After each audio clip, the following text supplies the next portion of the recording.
Mr. Watt is doing internship at HFM & Co. Mr. Eva is the manager, whereas Mr. So is the supervisor of the company. Now, let us see the conversation of their first meeting.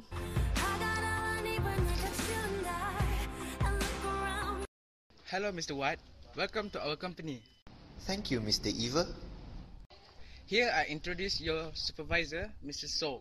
You can refer to him if you need anything. Hello, I'm So. Nice to meet you. I'm Watt. Nice to meet you too.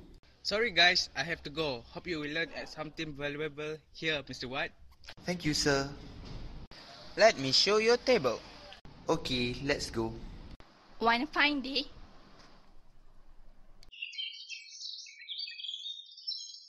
Mr. So, may I get verification from you about the payroll cycle? Yes, you may. But first, what do you understand about payroll cycle?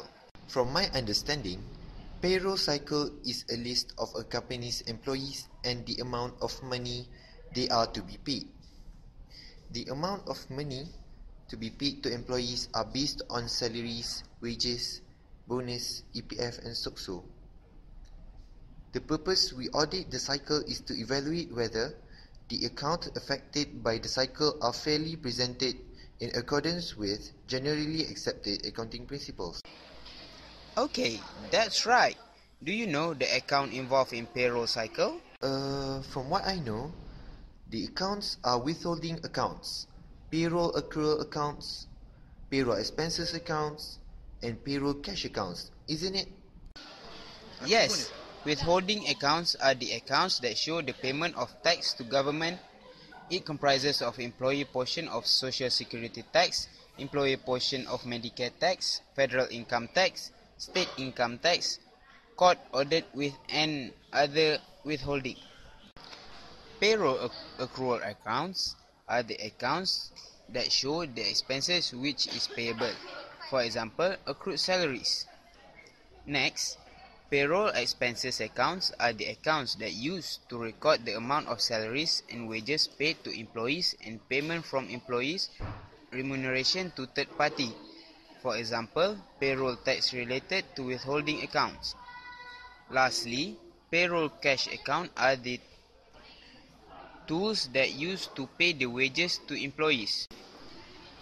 We, as an auditor, has the power to control the payroll activities so that the audit process become easier, obtain unqualified audit report and reasonable evidence for the purpose of auditing. There are many key control activities. Do you know that? Yes. The first is adequate separation of duties such as payroll processing. It is to prevent overpayments and payments to non-existent employees. Second is proper authorization, which is to ensure that the payroll payment are for authorized purposes. As an example, the evidence of approval may be noted on all time cards. Next is adequate documents and records. It is to ensure adequate number of documents and records represent the transactions. We can illustrate this in the existence of time card or punch card to verify the attendance of employee to work. Isn't right? Yes, the fourth one is physical control over assets and records. It is to ensure payroll checks are being used for authorized transaction only. For instance, the access to unsigned check should be restricted. Besides that, we also have independent check on performance to ensure the payroll transactions are monitored accordingly by a responsible person.